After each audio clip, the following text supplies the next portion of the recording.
İnşallah geliriz. Zaten ben önceden de merakım vardı öğretmenlik yaparken de. Rahmetli babam bu dükkanda bakır üzerine mesleği vardı işte bakırcılık.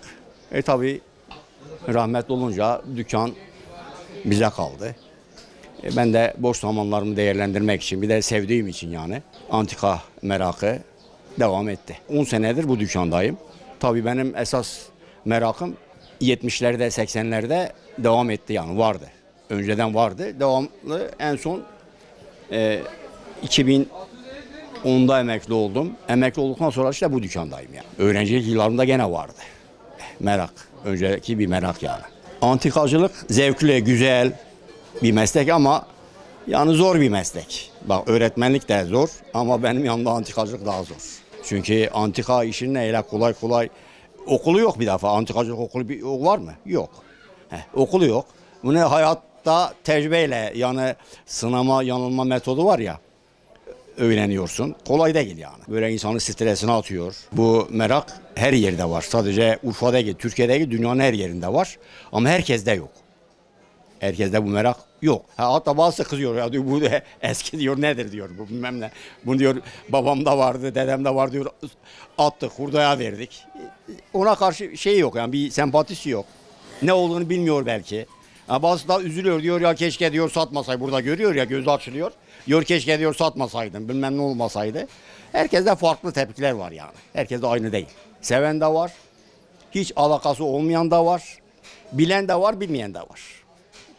Böyle bir şey yani. Diğer meslekler gibi değil. Bir defa manevi değer var her şeyden önce. Eski diyelim ki atandan dedenden kalmış. Farz et ki Yavuz Sultan Selim'in kılıcı olsa, şimdi kimde olsa var ya parmakla gösterirler. Veya Fatih'in bir kaftanı olsa sende. Mesela diyoruz Peygamber Efendimiz'in işte efendim hırkası Veysel Karani'de değer yok mu? Manevi değer var her şeyden önce. Tabii maddi değeri de var.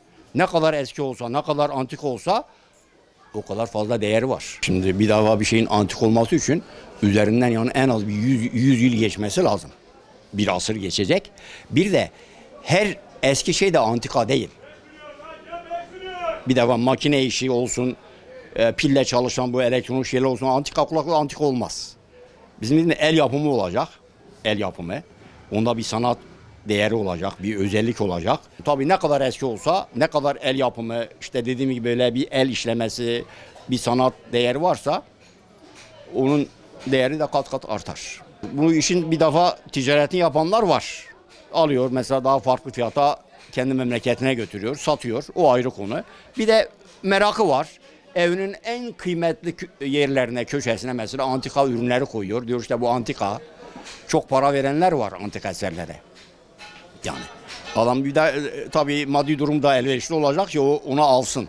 Sıradan bir ürün zaten değeri olmayan bir ürün bil ki antika değil. Geliyor eski kılıç var mı?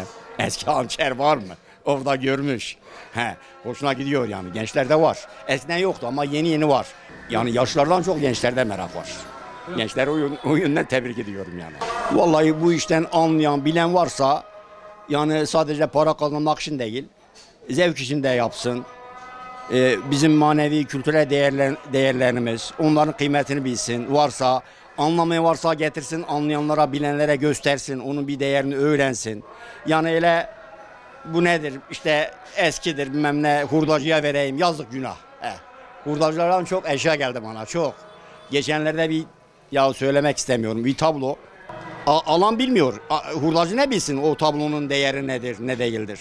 Bilip bilmediği şeyleri kesinlikle bilmeden elden çıkarmasın. Önce onun bir değerini öğrensin.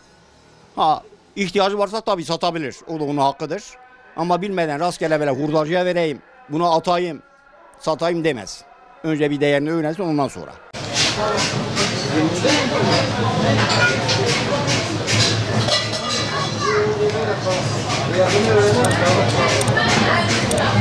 Şunu alacağım.